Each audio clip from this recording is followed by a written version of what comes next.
Although the mainstream media isn't acknowledging this at the moment, in my opinion, there's a UFO outbreak going on over Australia. This being one of the most interesting sightings that I've seen recently, simply because whatever this thing is, it's leaving a wake through the atmosphere, which is a very difficult phenomenon to fake with CGI or anything else. It would appear that whatever this thing is, it's real, and interestingly enough, it was also analyzed in great detail by an Australian scientist named Dr. Andrew Morgan, who has dedicated a fair amount of his time and professional career to examining UAP footage, identifying the clearly CGI footage that might exist in order to dismiss all of that stuff, and then to examine what's left to determine what these objects might be, and if they are examples of non-human intelligence, what sort of technology they might be employing in order to achieve flight through our atmosphere. And this is only just the beginning, because the analysis and study of UAPs in Australia is something that goes back quite a ways and is gaining a lot of traction lately, especially recently, given that there appears to be an outbreak of these sightings happening in Australia. And as luck would have it, all of this is happening a mere 2 months before my upcoming visit to the land down under. All of this and more coming at you on The Angry Astronaut right now. Good afternoon, alien enthusiasts, and welcome to another episode of The Angry Astronaut. And just to be clear, in case you're wondering about the audio, right now we have a heat wave going on in at least southern England, pretty much across the entire UK, and no, or very few anyway, houses in the UK, flats, etc., have central air.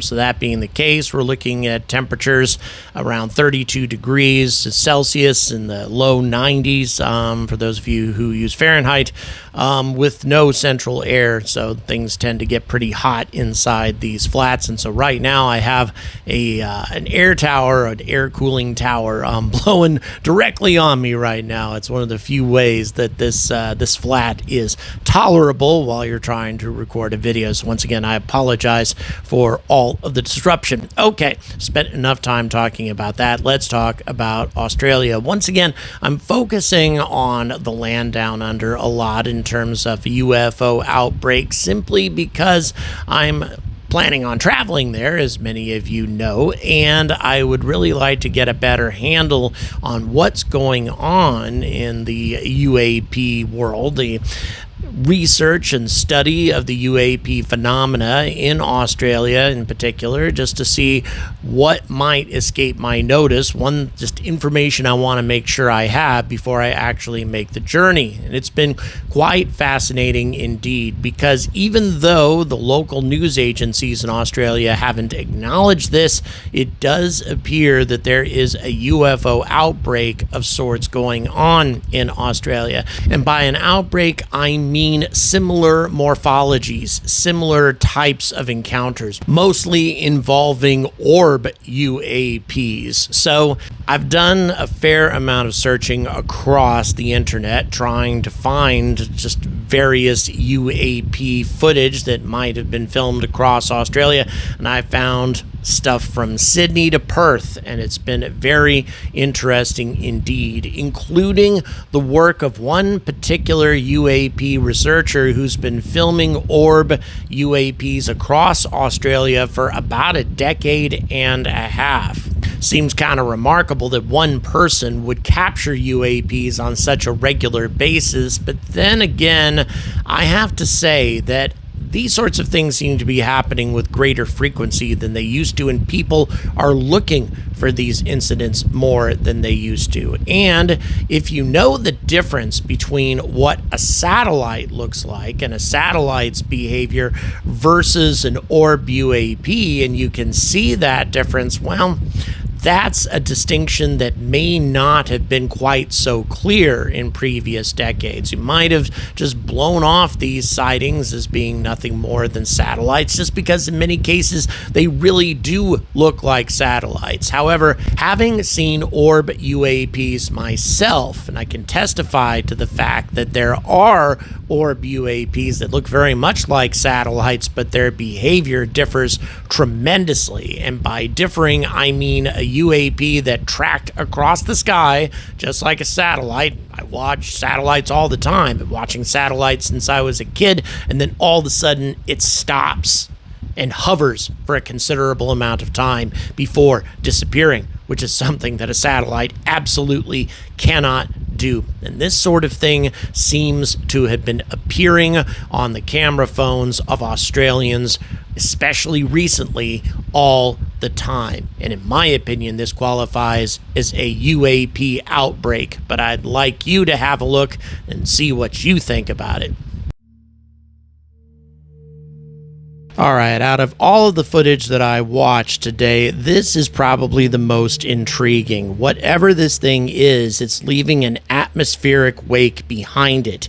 Yes, it's blinking, I suppose, appropriately to FAA-recognized collision warning lights, but then a single green light should not be how this thing would appear. In addition to that, like I say, you've got this atmospheric wake, but without any sort of morphology aside from the light itself, even when you close in on it. And if you think this is an aircraft, well, watch this. It takes a while to reacquire it, but there it is, and it changes direction. It hovers, loops around, all of that, while it was previously leaving an atmospheric wake behind it just like an aircraft would. I find that footage to be quite fascinating, and I'm not the only one. UFO researcher Dr. Andrew Morgan, also from Western Australia, decided to have a close look at this object, enhance the image, and also especially the atmospheric wake to try to get some more information about it. Now, sadly, this is the best quality imagery I can get of the analysis, but the object was filmed on May the 15th, 2025 at approximately 6:15 p.m. in Perth, Western Australia, by a mobile phone, a Samsung S25, I believe, and 17 frames of the footage were selected for analysis. Now, here are two observations that I found to be quite interesting. Number one, there was no flash. The object materialized mid-frame. Now, that's very unlike the behavior of a meteor in the atmosphere. And then in addition to that, it reappeared on a different trajectory, as we just saw. Again, totally unlike a meteor, and really, when it comes down to it, pretty much unlike an airplane or helicopter also. Also, you need to keep in mind that there is audio associated with this clip, and there is no sound associated with the movement of the object. Nothing that sounds like an aircraft or helicopter or anything else. Now, when the footage was analyzed, a couple other details became apparent. Number one, the trail left behind was rather energetic, as if the object was leaving behind additional material or modified or changed material in its wake. Also, the color was interesting, with red being forward and blue at the rear, giving a green overall appearance. Again, this suggests directional field interaction consistent with Doppler blue shifting and red shifting. And again, no visible propulsion detected, but then again, the type of propulsion that I talk about a lot on this channel.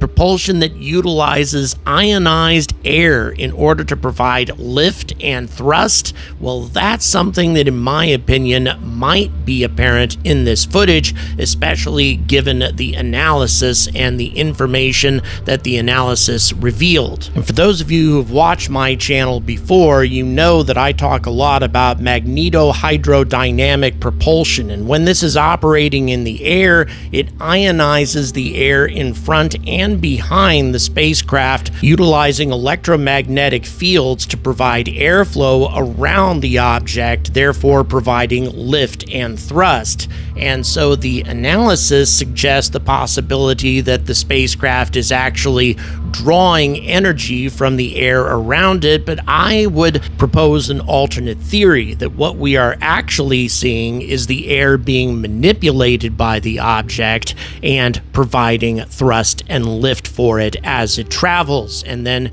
the occasional glowing is the ionization of the air in process. Again, the magnetohydrodynamic drive, if operating at night, might produce a glowing effect. Although a green glowing effect, that's an interesting phenomenon, but then again, you might be able to attribute that to the red and blue Doppler shifting that appears green to the naked eye, but quite differently to other types of light. And here's another intriguing detail that the analysis revealed, that the field around the center of the object seems to flatten and morph depending on whether it's flashing or not, and also depending on the motion of the object, whereas there's a nucleus or core that remains unchanging, suggesting that there might be an orb of some kind at the center of the field, and the rest of the glow being ionized air or air in the process of being ionized, leaving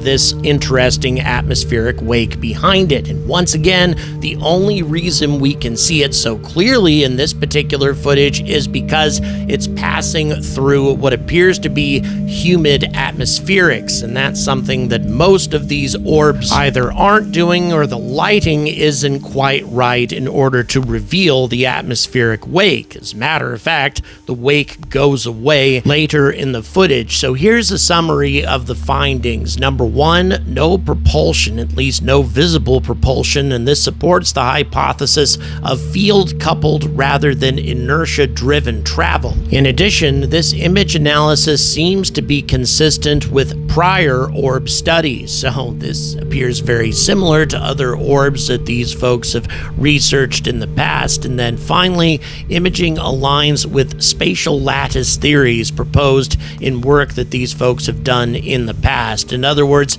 an energetic substrate is being seen in these images, which is consistent with other orb UAPs. All of this having been said, though, it's important to keep in mind that this analysis is being conducted by people who are very serious about the whole UAP phenomena, and therefore they're probably a bit biased in their conclusions. Nevertheless, at least they're taking a very scientific approach, and I, for one, am convinced that there's something at least a bit anomalous about this footage. In fact, more than a bit. And the footage gets more interesting by the minute. This at least looks like a Tic Tac UFO to me. This is, by the way, registered as MUFON case 76557, and it is very interesting indeed. According to the individual who filmed this, quote, went outside for a cigarette, stood in the driveway, and noticed something odd to the northwest. Filmed the object for over 40 minutes from a tripod and a 1.8 teleconversion lens. And by the way, they only include the high points of the footage in this particular bit of footage here, including a helicopter apparently diverting in a different direction. But the interesting thing that I see about all of this is whatever this thing is, it just hovers there and doesn't move. Kind of makes me wonder if we're looking at some sort of atmospheric lighting phenomena rather than something solid or something tangible, but I'm not sure, because as the lighting fades away into twilight, not quite full dark, but to twilight, you don't see a whole lot of changes there. And by the way, you saw an aircraft go by it, but apparently, according to the witness, flying at a lower altitude than usual, as if it were trying to avoid the object. Again, that's according to the witness's interpretation, but a fascinating image, I can't deny that. And for anybody who's watched my channel for a while, you know that I try to find similar events in the past in a given region to see whether or not there might be corresponding sightings of similar objects that date so far back in time that they couldn't possibly be part of some kind of hoax or some sort of mass hysteria that kind of fades over time. And this is something called the Min lights, which, by the way, are heavily steeped in Aboriginal folklore. Now, appearances of these lights vary, but they're most commonly described as fuzzy, disc-shaped lights that appear to hover just above the horizon, and they're described as being white, although some accounts describe them as changing color from white to red to green and back again.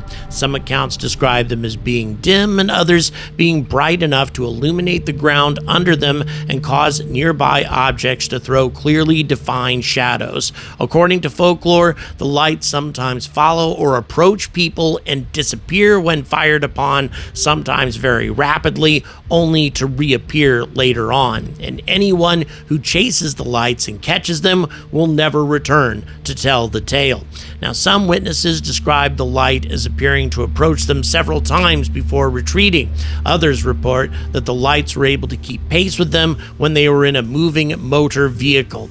But of course, we don't know if the Min lights are a real phenomenon because we don't have any footage of them. They're generally reported only in the outback of Australia, and again, these reports date all the way back to the early 19th century, and possibly even before that as far as the local peoples are concerned. But I find this to be a very interesting phenomena that could have a connection to the phenomena that are being filmed today. And then there's Peter Maxwell Slattery, and I only became aware of this fellow today when I was doing my research for this piece, and yeah, I'll tell you, this guy has some very, very intriguing footage of what appears to be UAPs, either orbs most of the time, but sometimes something very different indeed. Now, one thing I need to reveal about Mr. Slattery is he's an international best-selling author, a speaker, a spiritual advisor, and educator who helps seekers with spiritual development, self-discovery, and connection to spirit guides, soul family, purpose, and finding balance and joy in the earthly experience and the God within. At least this is how he's described in most of his works. In other words, he's definitely into metaphysical stuff, which, although I'm not saying that I don't believe any of those things, that I'm not open-minded enough to acknowledge that these sorts of phenomena might exist in the universe around us, but still it biases the perspective of the person making the observations. In other words, this is somebody who, at least in theory, might have a motivation to create frauds. That having been said, however, he's been filming these things for a decade and a half, and near as I can tell, nobody has ever carried out an analysis of his footage to prove that these are frauds in any way, shape, or form. But he does make a lot of these films himself, indicating that for some reason, these things are appearing over him in particular. I find that to be very, very strange, but then again, it may simply have something to do with the fact that he's watching for these things a lot more frequently than I am, but I can't say that for certain because I must say that I've been watching this guy's a lot lately, and yet these things haven't been manifesting around me as often as they seem to manifest around him. Once again, I'm not saying that he's a fraud or that I don't believe him. I'm just saying that it's a remarkable coincidence that these things seem to be appearing over him over and over again and not over other witnesses. All that having been said, though, I strongly recommend that you check out his YouTube channel because he has some amazing UAP footage, and especially this footage that bears a great deal of resemblance to some footage that I found in the National Archives and the CIA files from the 1950s. Very similar indeed.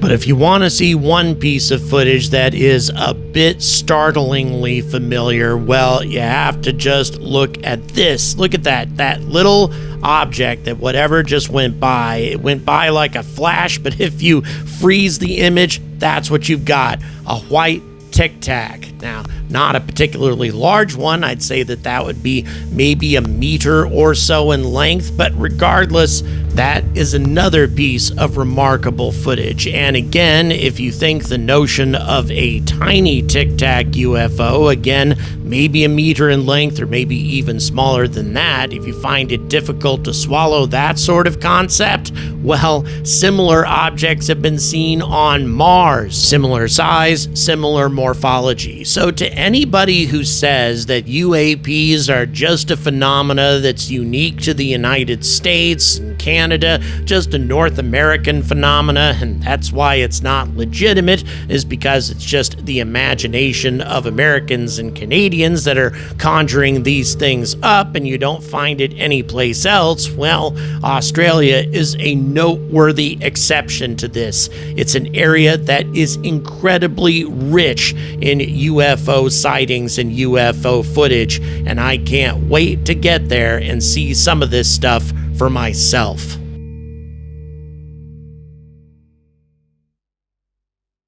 So what do you think? In my opinion, I think there's enough interesting things going on in Australia to warrant a visit here in the near future. I'd really like to get out to Australia before all of this calms down, assuming that it calms down at all. And then, of course, all of the space flight and spaceport stuff going on in Australia at the same time, plus all of Rocket Lab's activities for launches in the month of June alone. They've really started to take off, no pun intended, extensively lately. They've really started to shift into high gear here as of late. Well, I think there's a lot to cover down under, and I can't wait to go. If you'd like to support it, you can either purchase a piece of merchandise until July 4th. We extended out the store's hours, or days rather, days of being open until July 4th. And in addition to that, you can also support me on my GoFundMe or join up with Patreon. And I'm giving away quite a number of shirts here inside of the next week. I'm giving away 2 shirts to the GoFundMe contributors. I'm giving away another shirt to a random Patreon supporter and 1 to a random Super Chat supporter. So I'm looking forward to giving out these gifts as we close in on 200,000 subscribers. And let me tell you, I got something special planned for everybody when that comes up. Thanks again for watching, and until next time, stay angry about space.